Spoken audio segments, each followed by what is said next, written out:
요즘 2차 전지 뉴스 볼 때마다 손이 떨리시는 분들, 지금 이 영상 딱 20분만 봐주세요. 불과 2, 3년 전 분명 이유 있어서 사셨잖아요.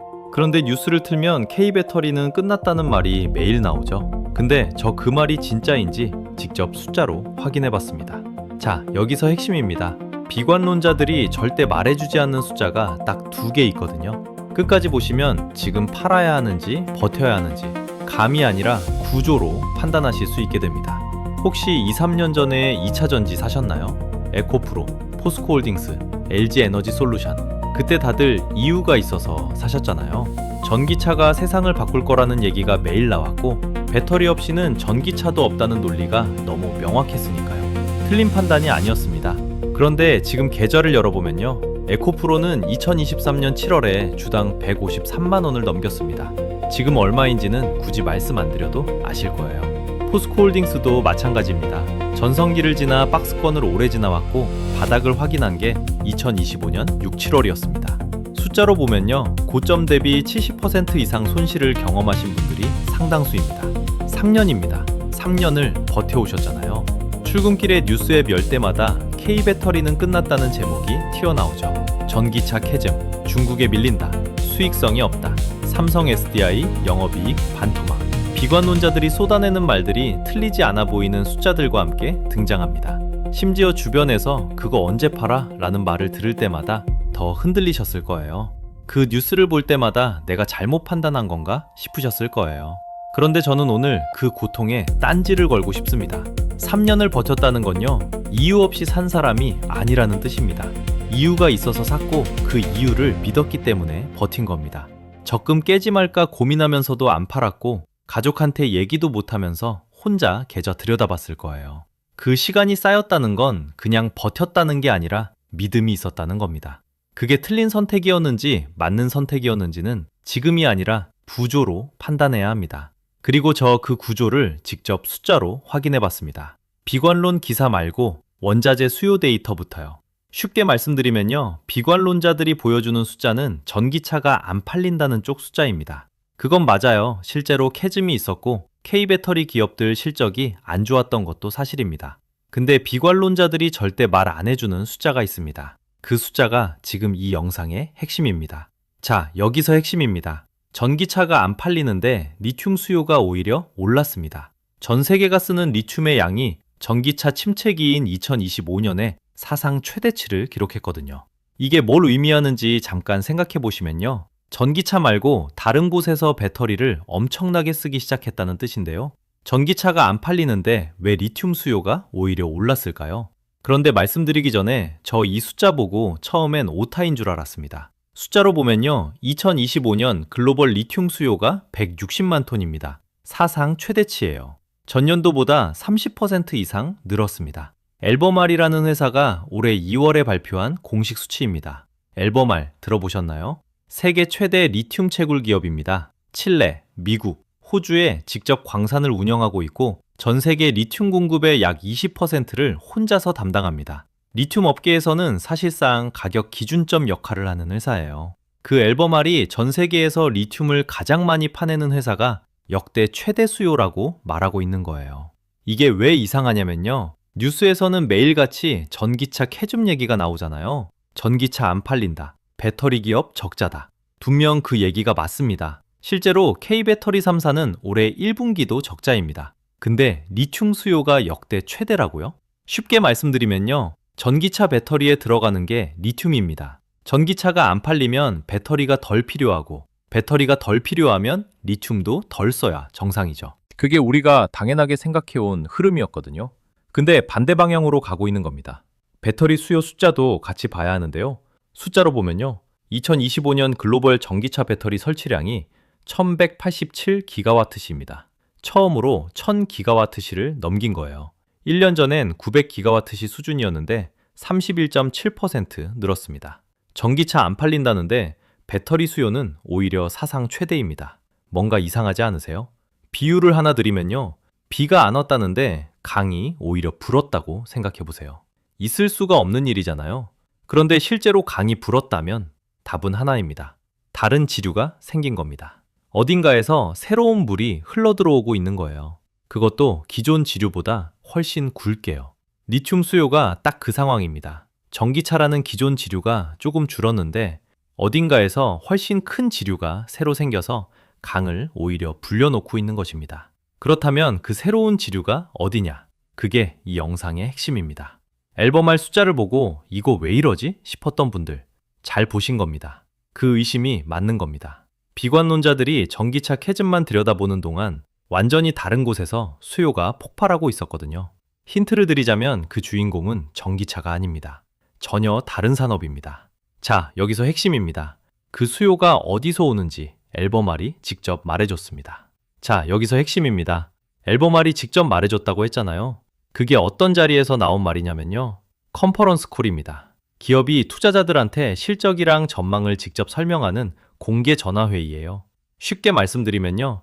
회사가 우리 지금 이렇고 앞으로 이렇게 될 것 같습니다 라고 주주들 앞에서 공식 발언하는 자리입니다.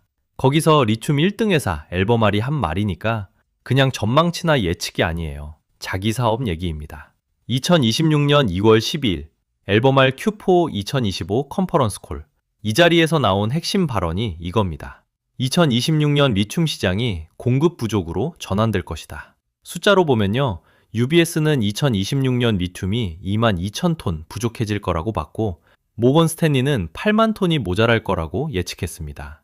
두 곳이 보는 부족 규모는 다르지만 방향은 같아요. 부족해진다는 겁니다. 그런데 이게 왜 중요하냐면요. 3년 동안 리튬 가격이 무너진 이유 중 하나가 공급 과잉이었거든요. 캐내는 양보다 쓰는 양이 적으니까 가격이 떨어진 거예요. 근데 그 구조가 2026년부터 뒤집힌다는 겁니다. 쓰는 양이 캐내는 양을 넘어서기 시작한다는 거죠. 그럼 수요가 어디서 이렇게 늘었냐? 그게 핵심입니다. 쉽게 말씀드리면요. ESS라는 게 있습니다. 에너지 저장 장치. 발전소나 공장, 데이터 센터에 전기를 저장해두는 장치예요. 그냥 쉽게 아주 큰 보조 배터리라고 생각하시면 됩니다. 스마트폰 충전기 수요가 줄었는데 보조 배터리 수요가 폭발한 거예요. 리튬 입장에선 어디에 쓰이든 같은 리튬입니다. 전기차 캐즘 때문에 충전기, 그러니까 전기차용 배터리 수요가 정체됐는데 보조 배터리인 ESS 수요가 그 자리를 채우고 넘어선 겁니다. 숫자로 보면요. 2025년 ESS 부문 리튬 수요가 전년 대비 80% 이상 급증했습니다. 그리고 이제 ESS가 전체 리튬 수요에서 차지하는 비중이 32%까지 올라왔어요. 불과 몇 년 전만 해도 전기차가 리튬 수요를 거의 다 끌어갔는데 이제 ESS가 리튬 수요의 3분의 1을 먹기 시작한 겁니다. 왜 ESS가 이렇게 폭발하냐고요? AI 때문입니다. AI 데이터 센터가 전기를 어마어마하게 씁니다. 그 전기를 안정적으로 공급하려면 저장 장치가 필요하고요. 전기를 쌓아둘 곳이 필요한 거예요. 그 저장 장치가 바로 ESS고 ESS 안에 들어가는 게 리튬 배터리입니다. AI가 커지면 커질수록 ESS 수요가 늘고 리튬 수요가 늘어나는 구조예요. 2026년 앨범알이 내다본 리튬 수요 전망이 180만 톤에서 220만 톤입니다. 2025년이 160만 톤이었으니까 최소 15%에서 최대 40% 성장을 보고 있는 거예요. 그런데 진짜 소름 돋는 포인트는 따로 있습니다. 지금까지는 수요 얘기였어요. ESS가 커지고 리튬이 부족해지고. 근데 공급 쪽에서 또 하나의 변수가 작동하기 시작했습니다. 중국이 90%를 쥐고 있던 미국 ESS 시장에 지금 무슨 일이 생겼냐면요. 자, 여기서 핵심입니다. 중국이 미국 ESS 시장의 약 90%를 쥐고 있었다고 말씀드렸는데요. 그 90%가 지금 무너지고 있습니다. 그리고 그 빈자리에 누가 들어가고 있냐면요. K배터리입니다. 그런데 이게 단순히 중국이 빠지면 반사이익 받는 것 아닌가요? 수준이 아닙니다. 우리 기업들이 이미 오더를 잔뜩 받아놨거든요. 조용히 공시도 내면서요. 숫자로 보면요. 2026년부터 미국이 중국산 ESS 배터리에 매기는 누적 관세율이 최대 82.4%입니다. 쉽게 말씀드리면요. 중국 공장에서 ESS 배터리를 만들어서 미국에 팔면 그 가격의 82%를 관세로 내야 한다는 얘기입니다. 배터리 한 개 팔아서 남는 게 없는 게 아니라 팔수록 손해가 나는 구조예요. 이게 얼마나 치명적이냐면요. 중국산 배터리가 아무리 싸도 관세 82.4%가 붙으면 미국 현지에서 생산하는 것보다 비싸집니다. 가격 경쟁이 아예 안 됩니다. 사실상 미국 시장에서의 퇴출 선고예요. 중국산이 그 자리를 비워야 한다면 미국 ESS 시장의 90%가 새로운 공급자를 찾아야 한다는 뜻입니다. 2026년 미국 ESS 설치량이 64기가와트시로 전년 대비 25% 더 늘어날 것으로 전망됩니다. 시장이 커지는데 기존 공급자가 빠지는 거예요. 그 빈자리가 얼마나 큰지 감이 오시나요? 그런데 여기서 드는 의문이 있으실 겁니다. K배터리가 그 자리를 채울 수 있나요? 점유율 보면 중국이랑 차이가 너무 나지 않나요? 맞습니다. 숫자로 보면요. 2025년 글로벌 전기차 배터리 시장에서 CATL이 39.2%, BYD가 16.4%를 가져갔습니다. K배터리 3사 합산이 15.4%입니다. 글로벌 전체 시장에서는 중국과 격차가 분명히 있어요. 그런데 딱 한 가지 전제가 달라지면 얘기가 완전히 바뀝니다. 미국 시장에서만이라는 조건입니다. K배터리가 그 자리를 채울 수 있냐고요? 채울 수 있냐가 아니라 이미 채우고 있습니다. LG 에너지 솔루션이 테슬라와 ESS용 LFP 배터리 공급 계약을 체결했는데요. 금액이 5조 9,442억 원, 약 6조 원입니다. 그것도 공시낸 공식 계약입니다. 삼성 SDI는 미국 에너지 인프라 기업에 2조 원 규모의 ESS용 LFP 배터리 공급 계약을 체결했습니다.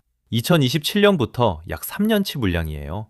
LG 에너지 솔루션은 이미 2025년 6월에 미국 미시간 공장에서 ESS용 LFP 배터리 대규모 양산까지 시작했습니다. 말만 한 게 아니라 공장 돌리고 계약서 쓰고 있는 겁니다. 여기서 중요한 맥락을 하나 짚어드려야 할 것 같아요. 지금까지 K배터리가 LFP 배터리를 안 만들었던 건 기술이 없어서가 아닙니다. 전략적으로 안 했던 겁니다. LFP는 저렴하지만 에너지 밀도가 낮아서 고성능 전기차에는 3원계 NCM 배터리가 유리했고 K배터리는 그쪽에 집중했거든요. 그런데 ESS는 다릅니다. ESS는 차에 얹는 게 아니라 땅에 놓는 거예요. 무게나 부피 걱정이 없으니까 저렴하고 안전한 LFP가 딱 맞습니다. 그 시장이 폭발적으로 커지는 걸 보고 K배터리가 전략을 전환한 겁니다. 쉽게 말씀드리면요. 명품 가방 만들던 공장이 에코백도 찍기 시작한 게 아닙니다. 이미 에코백 오더를 6조치 받아놓은 겁니다. 준비가 돼 있었기 때문에 오더가 들어온 거예요. 그리고 그 오더가 공시로 나온 게 불과 몇 달 전 얘기입니다. 비관론자들이 K배터리는 중국한테 다 뺏겼다, 점유율 봐 라고 말할 때 LG 에너지 솔루션은 테슬라와 6조짜리 계약서에 사인하고 있었습니다. 삼성 SDI는 2조짜리 수주를 조용히 공신했습니다. LG 에너지 솔루션의 2026년 ESS 신규 수주 목표가 90기가와트시인데요. 이미 2025년 말 기준으로 누적 수주 140기가와트시를 달성했습니다. 목표를 초과 달성한 상태에서 또 새 목표를 잡은 겁니다. 이게 무슨 의미냐면요. 지금 적자가 나고 있는 건 맞습니다. 실적이 안 좋은 것도 사실이에요. 그런데 그 와중에 수주는 쌓이고 있습니다. 지금의 적자는 앞으로 매출로 전환될 수주 잔고를 쌓는 기간이에요. 공장은 돌아가고 있고 계약서는 써 있고 관세 장벽은 경쟁자를 막아주고 있습니다. 우리 기업들이 조용히 칼 갈고 있었던 겁니다. 그러면 지금 어떻게 해야 할까요? 구조를 알았으니 이제 내 행동을 결정해야 할 시간입니다. 자, 여기서 핵심입니다. 구조는 확인했어요. 리튬 수급 적자 전환, 중국 빠진 미국 시장, K배터리 수주 완료. 이 세 가지가 동시에 돌아가고 있습니다. 그러면 지금 저는 뭘 해야 할까요? 첫 번째, 팔지 마세요. 단, 이유를 알고 버티세요. 감으로 버티는 거랑 구조를 알고 버티는 건 다릅니다. 지금까지 본 내용이 바로 그 구조예요. 앨범알이 확인해준 수급 적자, 82.4% 관세 장벽, LG 에너지 솔루션과 삼성 SDI가 이미 받아놓은 수주. 이걸 아는 상태로 버티는 건 뉴스에 흔들리면서 버티는 것과는 완전히 다른 얘기입니다. 두 번째, 실적 개선 조건을 알아두세요. 하반기 K배터리 실적이 돌아서려면 조건이 있어요. 북미 전기차 판매가 현 수준을 유지하고 ESS 납품이 계획대로 진행되면 됩니다. 이미 수주는 끝났어요. 이제 납품이 실적으로 잡히는 시간이 필요한 겁니다. 2026년 하반기가 그 구간이에요. 세 번째, 이 숫자 하나 기억하세요. 삼성 SDI의 12개월 선행 PER, 지금 65입니다. 쉽게 말씀드리면요. PER이 뭐냐면요. 지금 이 회사가 1년에 버는 이익에 몇 배를 주고 사는지 보는 겁니다. PER 65면 이 회사가 앞으로 1년 동안 벌 이익의 65배를 지금 주고 산다는 거예요. 비싸 보이지만 배터리 섹터 기준으로는 그나마 현실적인 숫자입니다. 비교해 드릴게요. 에코프로비엠과 LNF는 향후 23년 예상이익 기준으로도 PER이 100배를 훌쩍 넘어요. 숫자로 보면요, PER 100배가 넘는다는 게 뭐냐면요, 앞으로 벌 이익의 100배 이상을 지금 주고 사는 겁니다. 그만큼 미래 기대치가 이미 가격에 한참 반영돼 있다는 뜻이에요. 삼성 SDI 65는 그에 비하면 훨씬 발을 땅에 딛고 있는 숫자예요. 지금 보유하고 계신 종목이 PER 100배를 넘는다면 실적이 실제로 따라오기 전까지는 변동성이 굉장히 클 수 있어요. 그게 틀린 종목이라는 얘기가 아니라 기대치가 이미 많이 반영돼 있다는 뜻이에요. 그 점은 염두에 두고 계세요. 네 번째, 현금 20%는 꼭 유지하세요. 구조가 아무리 좋아도 시장은 단기적으로 이상하게 움직입니다. 관세 정책 변화, 미중 협상, 금리 노이즈, 어떤 악재가 튀어나올지 모릅니다. 현금 20%가 있으면 그 흔들림을 버티면서 오히려 기회로 쓸 수 있어요. 전부 투자된 상태면 흔들릴 때 팔 수밖에 없게 됩니다. 정리하면 이렇습니다. 버텨야 하는 이유는 구조로 확인했어요. 실적이 돌아서는 조건도 알았어요. PER로 종목별 온도차도 체크했어요. 그리고 현금 20%로 유연성을 확보하는 것까지. 지금 여러분이 가진 건 감이 아니에요. 기준입니다. 비관론자들이 K배터리는 끝났다고 할 때 이 영상을 보신 분들은 그 말이 왜 틀렸는지 숫자로 설명할 수 있게 됐습니다. 그게 3년을 버텨온 사람만 얻을 수 있는 진짜 자산이에요. 자, 지금까지 말씀드린 걸 딱 세 줄로 정리해 볼게요. 첫 번째, 리튬 수급이 2026년 기점으로 적자로 전환됩니다. UBS는 22,000톤, 모건 스탠리는 8만 톤 부족을 예측했습니다. 전 세계가 쓰려는 리튬보다 캐낼 수 있는 리튬이 더 적어지는 상황이 지금 막 시작되고 있다는 겁니다. 두 번째, 미국이 중국산 ESS 배터리에 최대 82.4%의 관세 장벽을 쳤습니다. 미국 ESS 시장의 90%를 먹고 있던 중국이 사실상 밀려나는 구조가 만들어진 거죠. 세 번째, 그 빈자리를 K배터리가 이미 채우기 시작했습니다. LG 에너지 솔루션은 6조짜리 테슬라 계약을, 삼성 SDI는 2조짜리 ESS 수주를 손에 쥐고 있습니다. 숫자로 보면요, 이 세 가지는 따로 돌아가는 게 아닙니다. 리튬이 귀해지고 중국이 막히고 우리 기업이 들어간다. 세 구조가 지금 이 순간 동시에 작동하고 있습니다. 그리고 오늘 영상에서 드린 이 숫자들, 앨범알 수급 데이터와 82.4% 관세와 6조짜리 계약서, 이것들은 전망이 아니라 이미 공시된 사실들입니다. 세 조건이 동시에 맞물리는 시장 구조가 지금 막 완성되고 있다는 겁니다.